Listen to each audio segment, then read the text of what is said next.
дочь инвалида она использует как живой щит. Мать 4 детей, по словам старшей дочери, употребляет наркотические вещества. Мне нужно было какой-то допинг.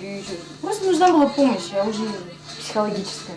Чтобы не видеть ее в синтетическом угаре, сын-подросток убегает из дома. Женщина обещает поехать на лечение, но семья уже попала под пристальный контроль социальных служб. Явно, что она не в состоянии ухаживать за маленькими детьми и ребенком-инвалидом. Мы взяли контакт родителей этой женщины, выйдем на них и попросим, чтобы они, и потребуем, чтобы они сопроводили ее до наркологии.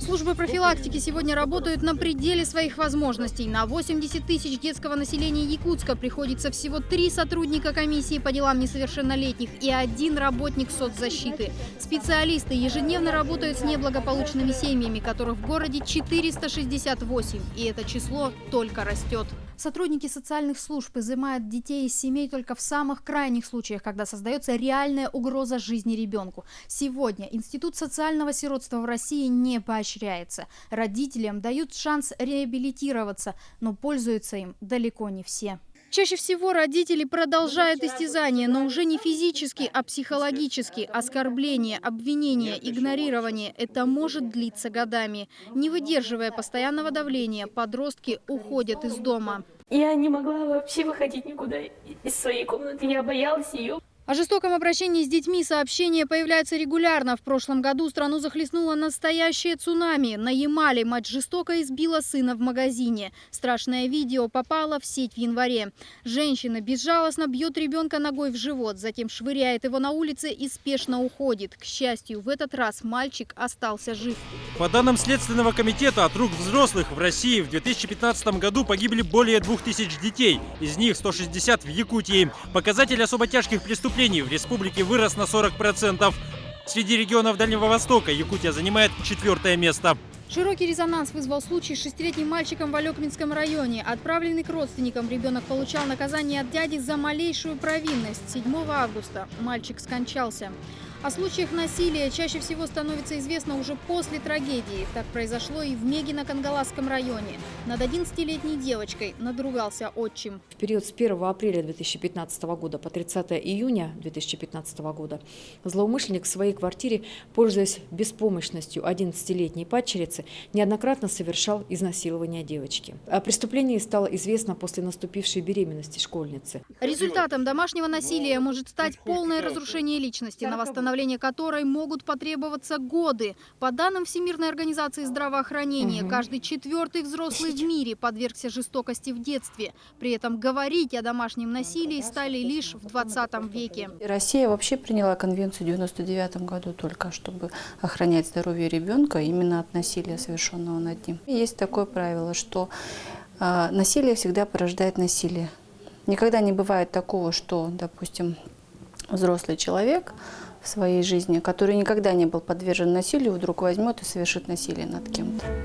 Вызывает опасения и тот факт, что многие дети сегодня появляются неосознанно. Молодые родители просто не готовы к серьезному шагу. Если же у ребенка есть отклонения по здоровью, таких детей часто и вовсе бросают. 8-летний Дима воспитывался родственниками, которые считали мальчика абсолютно здоровым. Они понимали то, что неуспеваемость его в учебе связана с ленью.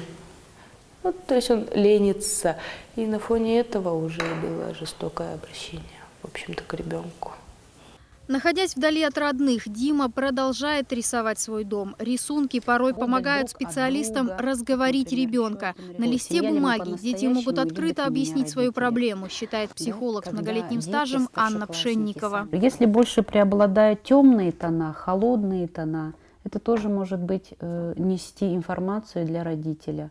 Значит, ребенок имеет терзания какие-то душевные, да, и стоит действительно приблизиться к ребенку, обратить на него внимание. Растущее число пострадавших детей показывает слабые места общества. Страшные цифры статистики – один из ключевых моментов для создания закона об ответственности родителей. Инициатива имеет большую поддержку якутских парламентариев. С принятием этого закона возможно, ответственность родителей перед своими детьми, перед обществом, перед образовательными учреждениями будет как-то, ответственность будет повышаться. Она все еще плохо спит. Кошмары десятилетних издевательств не пройдут за 2 недели. Хрупкая девочка нашла в себе смелость уйти от страдающей алкоголизмом матери. После каждой дозы спиртного женщина отправлялась в комнату дочери, обвинять во всех своих бедах. Она кричала. Кричала то, что жизнь у нее плохая, вспоминала свое трудное детство, то, что говорила, то, что у нее плохие дети, плохая работа, что она устала от всех этих проблем, которые мы ей создаем. Но принять закон лишь половина дела. Специалисты едины во мнении. Молодую семью необходимо воспитывать с момента ее появления. Одним из вариантов могут стать обучающие курсы, где будущим мамам и папам будут рассказывать о том, что действительно значит быть родителем. В своем рассказе «Бывшие люди» писатель Максим Горький назвал детей живыми цветами земли. И от того, как сегодня общество будет ухаживать за этими цветами, зависит то, какими они вырастут. Анна Лебединская, Иларион Федоров, Роберт Набиев. Вести.